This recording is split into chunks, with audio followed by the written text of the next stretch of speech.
어젯밤 9시쯤 서울 영등포역 부근에서 무궁화호 열차가 탈선하면서 승객 34명과 출동한 경찰 1명이 다쳤습니다. 이 사고로 KTX를 포함한 일반 열차 82개 편이 최대 3시간가량 운행이 지연됐습니다. 송구민 기자입니다. 기찻길 옆으로 튀어나온 열차에 부딪혀 옆 기둥이 뿌리채 뽑혀버렸습니다. 소방대원들이 열차 문을 강제로 열고 승객들이 자갈밭 기찻길을 따라 이동합니다. 어젯밤 9시쯤 서울 용산역에서 출발해 전북 익산으로 향하던 무궁화호 열차가 영등포역에서 탈선했습니다. 갑자기 한번 작게 흔들리다가 크게 흔들렸어요. 뭐 타는 냄새 나길래 뭐 타는 거 아니냐고 하고 그냥 다 일어나서 서 있다가 가족이나 아는 지인한테 연락해서 뭐 죽을 뻔했다. 열차 승객 275명은 구급대원과 경찰관들의 도움으로 대부분 걸어서 영등포역으로 대피했습니다. 하지만 객차 5개와 발전차 1개가 크게 기울면서 35명이 다쳤습니다. 다친 승객들은 영등포역 현장에 설치된 응급의료소에서 치료를 받았고 21명은 인근 충무병원과 명지 성모병원 등으로 옮겨졌습니다. 이송된 부상자 가운데는 외국인 5명이 포함됐습니다. 이 사고로 지하철은 물론 KTX와 일반 열차 82개 편이 최대 3시간가량 운행이 지연됐습니다. 특히 영등포역에서 퇴근하거나 다른 지역으로 향하는 열차를 타려던 시민들은 이동교통수단을 쉽게 찾지 못해 큰 불편을 겪었습니다. 한정거장 갈 때마다 계속 그러는 거예요. 멈췄다가 또 간다. 뭐 전철도 없고 해서 지금 뭐 나가서 택시. 내 차를 가지고 또 서창까지 가야 돼요. 지금 시간이 너무 오래돼가지고 졸음 운전을 할 것 같아요. 또 열차 하행선의 경우는 오늘 새벽 첫 차부터 출발역을 광명역 등으로 변경해 운행되는 등 이 시각 현재도 파행을 빚고 있습니다. 반면 서울 지하철 1호선 양방향 모두 운행이 중단됐다가 어젯밤 9시 30분부터 재개됐습니다. 국토교통부는 정확한 탈선 사고 원인을 조사할 예정입니다. MBC 뉴스 손구민입니다. 12구 참사 당시 첫 119 신고 시각으로 알려진 밤 10시 15분보다 3분 앞선 12분에 숨이 막힌다는 신고가 들어왔던 사실이 드러났습니다. 하지만 잘 들리지 않는다는 이유로 종결 처리된 것으로 확인됐습니다. 정상빈 기자입니다. 12구 참사 관련 첫 119 신고로 알려진 오후 10시 15분보다 3분 앞선 10시 12분, 119 상황실로 전화 한 통이 걸려왔습니다. 이태원 1동에서 전화를 건 신고자는 심한 소음 속에서 숨이 막힌다며 구조를 요청했습니다. 다만 통화 품질이 좋지 않아 이태원, 숨이, 막혀가지고와 같은 단어들이 끊어져 전달되는 상황. 신고 내용을 여러 차례 되묻는 접수자에게 신고자는 떨어뜨렸어, 여보세요라고 답하는 등 안타까운 시간이 흘러갔습니다.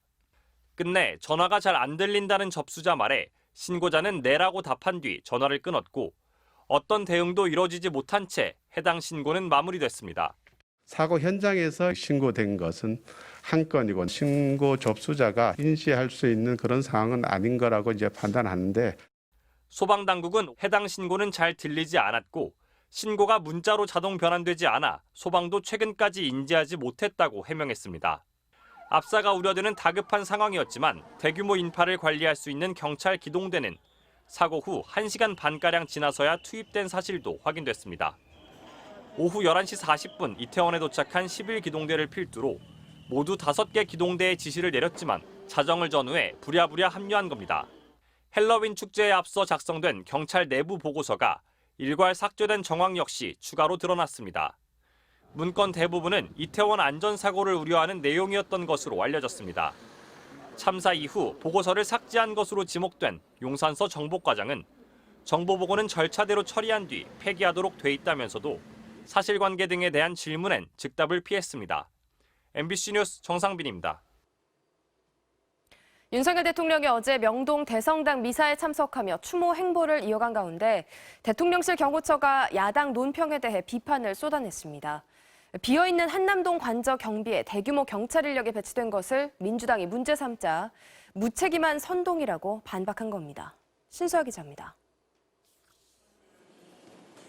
지난주 불교와 교회 추모 행사에 참석했던 윤석열 대통령이 어제 낮 명동성당에서 열린 천주교 추모 미사에 참석했습니다. 윤 대통령은 이후 참모회의에서 국가 애도 기간은 끝났지만 참사가 되풀이되지 않게 할 책임은 대통령인 제게 있다고 말했음을 김은혜 홍보수석이 전했습니다. 대통령실은 또 별도로 입장문을 내고 야당 논평을 거세게 비판하고 나섰습니다. 민주당은 그제 서면 논평에서 참사 당일 대통령 부부를 지키느라 경찰이 꼼짝 못하는 사이 시민들의 112 신고가 빗발쳤다며 경찰이 적시 투입되지 못한 배경을 윤 대통령은 뭐라고 해명하실 거냐고 날을 세웠습니다. 아직 입주하지 않은 한남동 빈 관저에 경찰 200명이 투입됐고 서초동 자택에도 경찰 기동대가 배치됐다고 비판한 겁니다. 이에 대통령실 경호처는 명백한 허위로 사실을 날조 왜곡한 선동이자 정치 공세라고 맞받았습니다. 경호처는 국가 안위에 직결된 대통령 경호에 경찰 인력을 배치한 걸 두고 참사 원인으로 호도하고 빈집 지키기라 매도했다며 국민 공분에 편승한 거짓 선동이라고 비난했습니다. 민주당은 빈 관저 지키는 게 국가 아니냐고 다시 되받았습니다.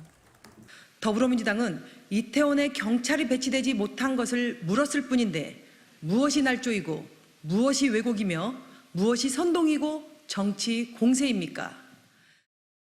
이어 대통령실 이전이 참사에 영향을 미쳤는지 따지는 건 야당의 당연한 책임이라고 재반박하는 등 정치권 공방은 더 가열될 것으로 보입니다.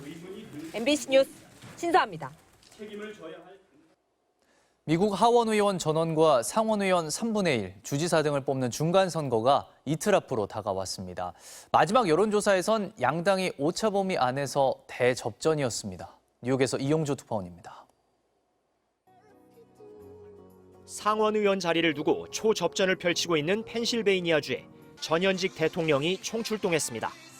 최대 도시 필라델피아에서 지지 유세에 나선 민주당은 낸시 펠로시 하원 의장 남편 피습 사건을 환기시키며 결집을 호소했습니다.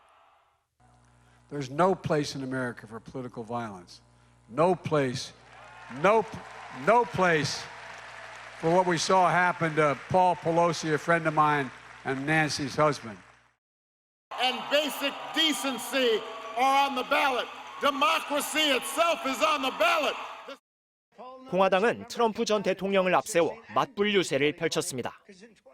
With your vote, you can reject left-wing maniacs, you can reject left-wing tyranny and proudly declare that America will always remain a free country.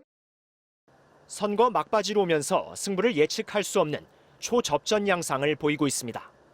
워싱턴 포스트와 ABC 방송 조사에서 공화당과 민주당 지지율이 각각 50%대 48%로 나왔고 NBC 방송 조사에서는 민주당의 승리를 바란다는 응답이 48%, 공화당은 47%로 팽팽했습니다. 지금까지 각종 여론조사를 보면 상하원 모두 공화당으로 넘어갈 가능성이 높은 것으로 나왔습니다.